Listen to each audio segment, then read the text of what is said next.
پیغمبری خوا صلی الله عليه وسلم أفرميت إن الله تعالى ليطلع في ليلة النصف من شعبان فيغفر لجميع خلقه إلا لمشرك أو مشاح.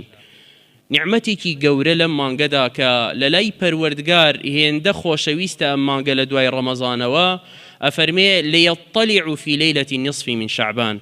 پەروەردگار ئیطلاع ئەکا و سەیری نامەی ئەعمالی بەندەکانی هەر هەمووی ئەکات لە نیوەی شەوی مانگی شعباندا، لە نیوەی شەوی مانگی شعباندا، واتە نزیک 12 شەوی تر.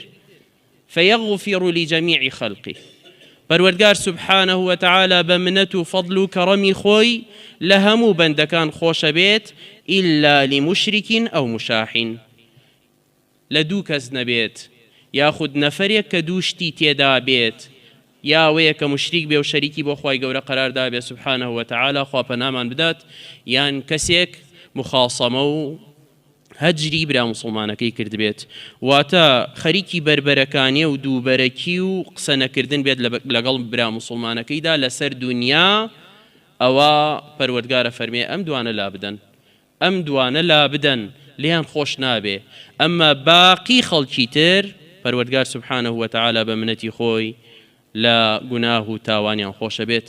بۆیە برا خۆشەویستەکانم ئەمە نیعمەتێکی گەورەیە، دوو کردەوە کە هیچ ماندووبوونی تیان نییە، دوو کردەوە کە یەکیان خۆ زەلیلکردنی بۆ ڕەب العالەمین تێدایە، دووەمیان خۆ بەکەمزانینی بەرامبەر برا مسلمانەکە تێدایە، یەکەمیان سەیرێکی خۆت بکەیت و ئەعمال و کردەوەکانی خۆت بکەیت لەوەی کە پەروەردگار سبحانه وتعالى تا چەندە لێی ڕازیە بە پاکبوون بە تەوحید و دووربوون لە شەریک بۆ خوا قەراردان، دووەمیان خۆت بەرامبەر برا مسلمانەکەت کەم ڕابگریت ئەگەر کێشەیەک لە بینتانە هەیە، ئەگەر قسە نەکردنێک لە نێوانتانە هەیە، تەلەفونێکە، نامەیەکە، ئاگادارکردنەوەیەکە، گەردن ئازاییەکە لێی بکەیت و خۆت بخەیتە بەر ئەم نیعمەتە گەورەوە.